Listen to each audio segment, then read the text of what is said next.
We have all heard that daydreaming is a gift, but for some, that gift can turn into a prison.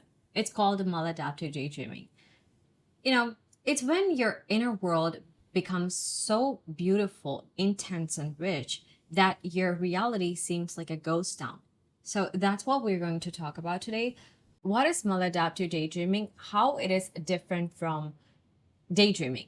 Daydreaming is extremely useful and productive in making decisions, solving your problems. It helps you rehearse, plan, and it makes you creative and gives you inspiration. But when your daydreaming is about escaping or numbing, that's when it becomes maladaptive. You can get into the daydreaming and comes out of it. It doesn't have that addictiveness to it.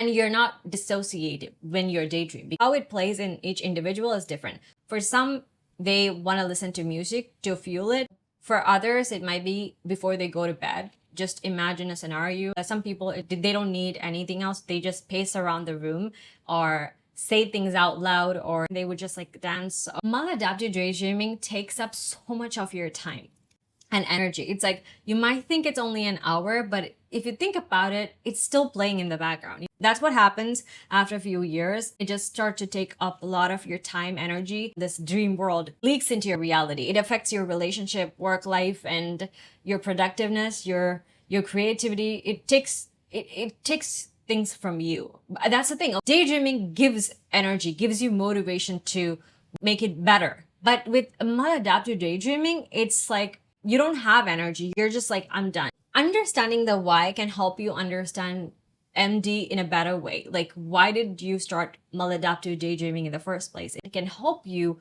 get rid of it. For example, in the movie Pan's Labyrinth, a child is living through war, stuck with a sadistic stepfather. She can't physically escape. So this child finds a way to escape using her mind, using her imagination. And that's how maladaptive daydreaming starts for many people.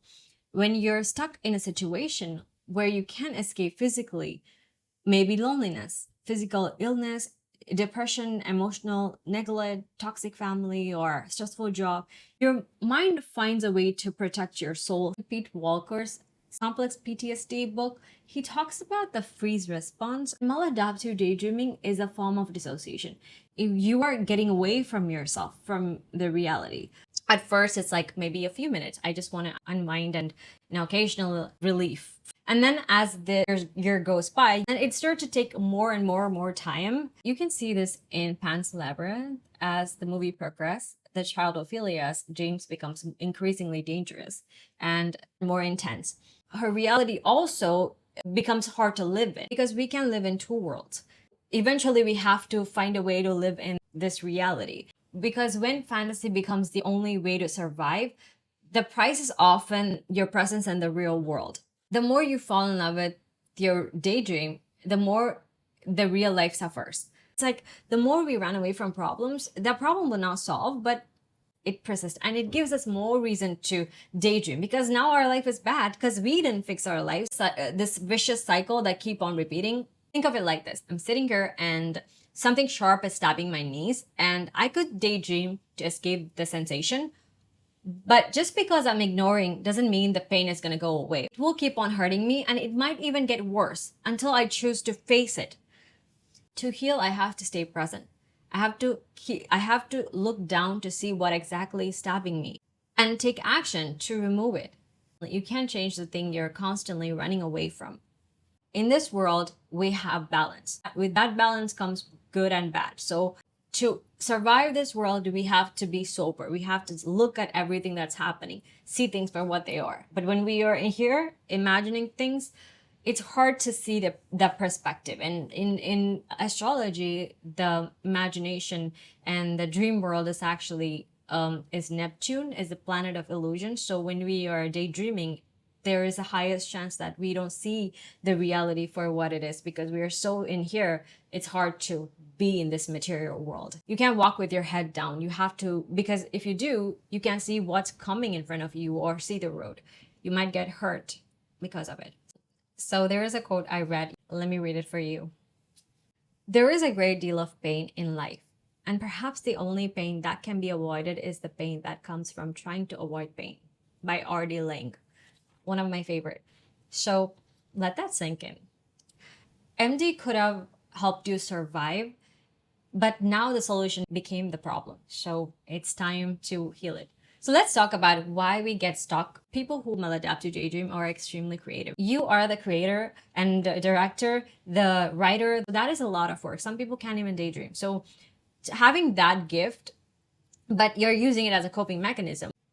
So try to bring creativity into the real world, because 2% of happiness in real life is so much better than 100% of happiness in the daydreaming, because there's nothing to show for it. It's like you can't even take that memory and just, it's not real, if that makes sense.